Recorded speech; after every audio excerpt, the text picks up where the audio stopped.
We've all dreamt of being a superhero once in our sleep, but being a superhero isn't a single role. It's actually a progression of responsibility. Every level as a superhero comes with a different kind of work, a different kind of pressure, and a different way that shows how your life slowly falls apart. As the scale increases, your margin for error shrinks and the number of people who can replace you drops to almost zero. This is what your life actually looks like at every level of being a superhero, from protecting a few blocks to protecting existence itself. Level 1, you're the street hero Daredevil. You don't start with glory, you start tired. You wake up in a one-bedroom apartment in Hell's Kitchen with cracked walls and sirens outside your window. You're blind, but the city never shuts up, so neither does your head. Every car horn, every footstep, every heartbeat within a block radius presses against your skull. The annoying part is, you don't get to turn it off. So you put on a suit that's been stitched back together more times than you can count, and you go back out because no one else will. Your world is small.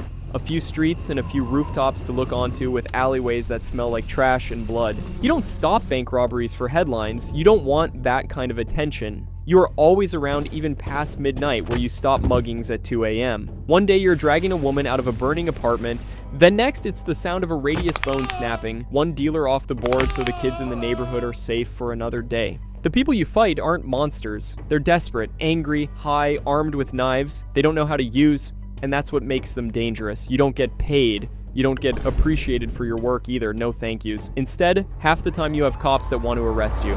The other half, they pretend they just don't see you, like you never exist. You're bruised constantly too. Broken ribs are normal, but however worrying, and concussions are seemingly normal for you when it shouldn't be. You patch yourself up with tape and painkillers and go back out because if you don't, someone dies on your block tonight. You hear things you just can't unhear. Screams behind closed doors, deals being made in whispers. You hear everything. You know which building is about to explode before it happens because you can hear the fear in the people inside. You save who you can. You fail more than you succeed. When you lose someone, you feel their heartbeat stop. That stays with you. You are not a symbol, you are a rumor, a shadow, a problem criminals complain about constantly. You don't change the system, you just slow the bleeding. Street level means the fight never ends and no one is coming to relieve you. Level 2, now you're the city hero, friendly neighborhood Spider-Man. Now the map gets bigger, a little too big actually. Forget looking over just a few streets, now you're responsible for an entire city. And the worst part? It never sleeps. You swing from Queens to Harlem to Midtown in one night while answering calls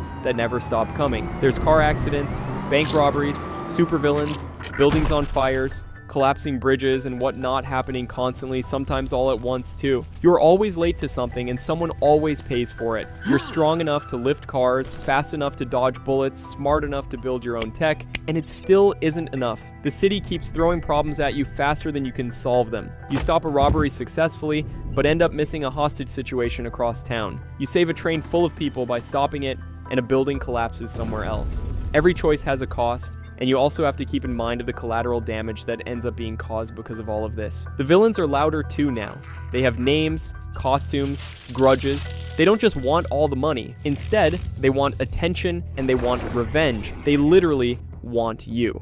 So you fight people who can level city blocks, and you do it while worrying about rent, school, and whether Aunt May can pay her bills this month. Your humor becomes your armor. People love you, but they also blame you. Every cracked street and shattered window gets pinned on your existence. The media also turns on you overnight. One bad day and you're a menace to this city and its people. You don't sleep much since the city never does either. You eat on rooftops and change clothes in alleys.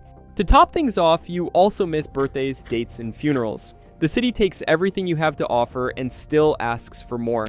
You can save millions, but the one person you fail to save is the one that would haunt you forever. City level means scale, and that also means responsibility so large it crushes your personal life into nothing. You are everywhere, and somehow still never enough. Level 3, you're a national hero, Captain America. Now, it isn't just about crimes occurring inside the city anymore. It's about countries, wars, and different ideals. You're no longer just reacting, instead, you're being deployed. When something threatens the nation, your name is the first one said in the room. You represent something bigger than yourself, whether you want to or not. You don't hide your face unlike the others. You stand in front of the cameras, and you give speeches you didn't write. You lead teams into combat zones where the stakes aren't lives in a building, but millions across borders. Your enemies aren't criminals anymore. Instead, it's terrorists, super soldiers, secret agencies, and sometimes your own government. So now you fight with a strategy and not just your instincts anymore, unlike before. Every order you give sends someone into danger, and if they die, that's on you. You carry that weight quietly. You don't crack jokes unlike Spidey did, and you don't complain either. You just move forward because that's what they expect of someone like you. Politics wraps around everything. You're at times asked to compromise and to look the other way, to sign accords that limit you, to trust institutions you've watched fail before. When you say no, you become a problem. When you say yes, people die anyway, because that is just how civil war works. You're respected, but you're pretty isolated. Your friends become soldiers, and these soldiers become casualties. You now live in briefing rooms, aircraft carriers, and temporary bases instead. The world you fought to protect keeps changing without you. Every victory feels temporary, and every war plants seeds for the next one. National level means you're no longer fighting for people you know. You're fighting for an idea, and ideas don't bleed. People do. Level 4. Now you're a planetary hero, Thor. Earth stops being the center of the map for you since now you're quite literally the god of thunder. Now it's just one world among thousands. Threats don't come in your way from gangs or nations anymore. These aren't even threats to you. Instead, they come from gods, monsters, and forces that can wipe out planets in an afternoon like eating lunch. Failing isn't something you can handle because when you fail, extinction is on the table.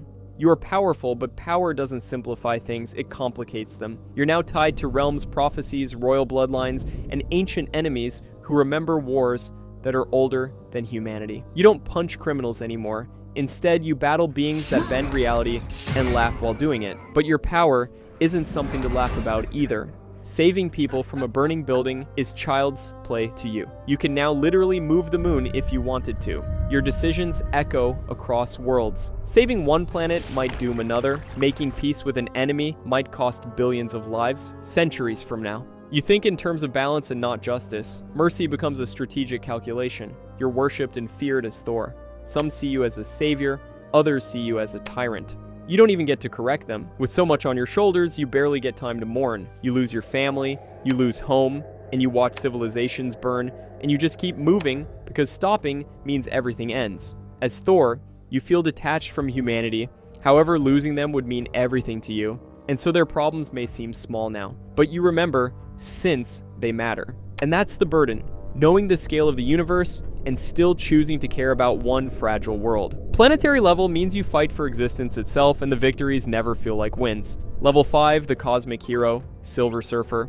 At this point, life as you knew it is over. You don't belong to a city, a nation, or a planet anymore. You move through space alone, faster than light, carrying the weight of galaxies on your back. You serve a force that doesn't understand mercy, only balance. You witness the end of worlds regularly. Stars that are collapsing and civilizations that get erased in seconds. You are often the herald, the warning before annihilation. You speak to planets knowing most of them will be gone soon. Their fear follows you forever. As Silver Surfer, you could rebel, and sometimes you do, but the universe is larger than your defiance. Cosmic threats don't negotiate, instead they consume, and you don't fight entities that warp time, rewrite physics, and treat reality like clay. You fight something beyond these. Victory doesn't mean survival here, it just means delay. You lose your connection to everything human. Time passes differently too now. Friends age and die while you cross solar systems. Your home becomes nothing more than just a distant memory, while your emotions become something you ration because feeling everything would destroy you. You understand the universe in a way no one else can. That knowledge is isolating. You see patterns others can't. You also know how small everything is and how precious everything is. You protect life not because you're thanked, but because someone has to. Forget streets, neighboring cities, or nations and title gods that think there is nobody above them. These are nothing to you because you can literally rewrite reality if you wish to. Cosmic level means you are free from everything except responsibility. You are infinite power paired with infinite loneliness, and this also means you easily get bored because any threat mentioned above is like the first step one might make for solving a Rubik's Cube. And with all of this, the universe keeps moving constantly, indifferent to your sacrifice. This is your life as every level superhero. The higher you climb, the less of yourself you have left. So ask yourself, which level of superhero would you want to live? Let us know down in the comments, and while you're at it, how about you hit that like button too, so we know you've loved this. If you're new, hit that subscribe button so you can tune in to watch more of